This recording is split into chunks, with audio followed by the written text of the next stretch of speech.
Brianna has been patiently waiting in her beautiful pink sweater or jacket. I can't really tell in the green room, but she looks as happy as the rest of you. You fit right in with your energy and your smile. Welcome, Brianna Sylver. Oh, thank you so much for having me on, David. I'm excited to be here.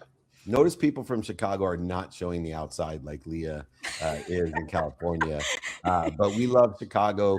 I want to talk about your messaging, and your messaging is leading through free fall. And I was curious, I'll let the kids get to the meaning of leading through free fall. But for me, I'm curious what personal experience you had with your own free fall that led you to these core messages that you have. Sure. So this steps back a little bit to my consulting business. So my consulting business, Sylver Consulting, we support Fortune 500 organizations to lead transformation and change. And one of the key pieces of that is change is hard and it's pretty emotional. And so there's only people who like change are wet babies. Exactly. And so there's just like an undercurrent of emotion underneath change. And you have a opportunity as a leader to either see that and lean into it, or like most do, kind of ignore it and push through it and pretend that it doesn't exist. But when you do that, what ends up happening is usually either things stall out, they take longer. It becomes more performative of people saying, yes, I agree with this, and then not taking action towards it.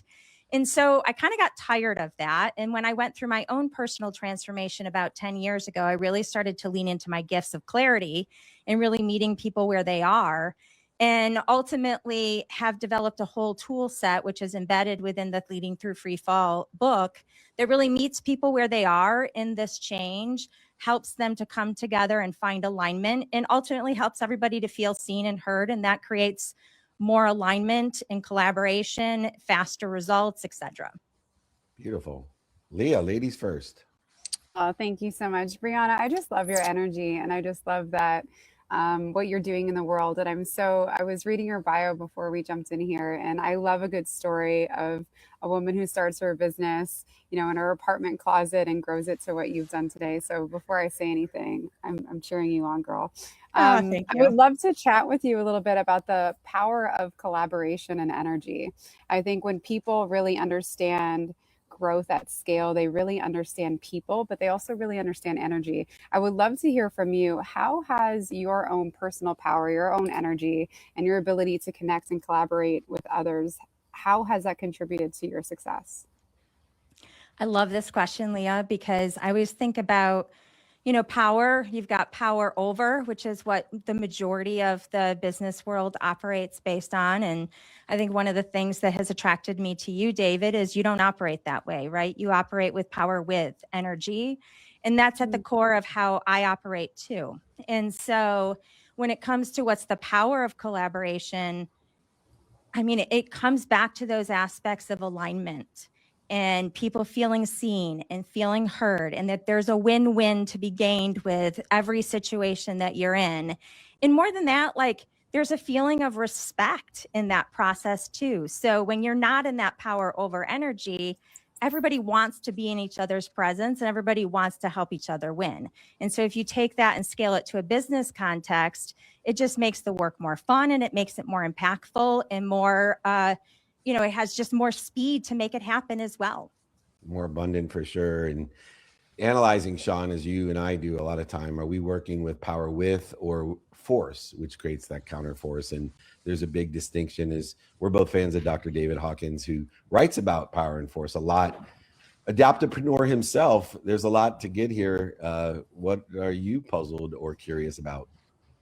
Well, Brianna, first of all, at the end, David's going to tell you we've got to get you back on more David Meltzer stuff. And I'm going to agree with that wholeheartedly. This is a discussion that obviously we're limited on time, but could go on for a very long time, because I'm very intrigued by this, because I am blessed to be on this program with three people who have amazing stories.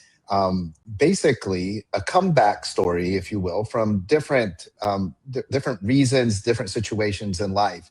When you hear David and Leah tell their story, and now listening to you, Brianna, it always just seems like it was so easy.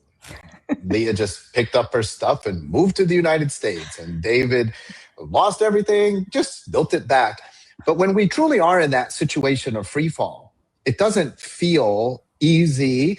It doesn't feel like there's really any direction. When you're in free fall, you're free falling down.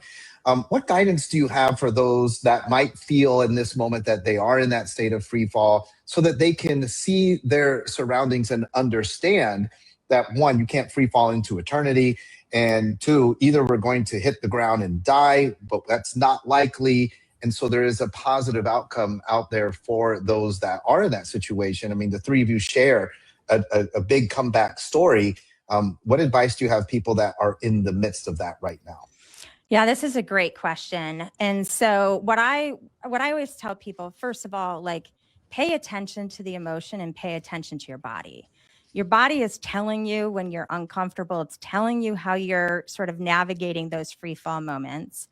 And, you know, one of the key tools that I use, honestly, daily, sometimes multiple times a day for myself, that's in the Leading Through Free Fall book, is what I call the 5 intention setting questions.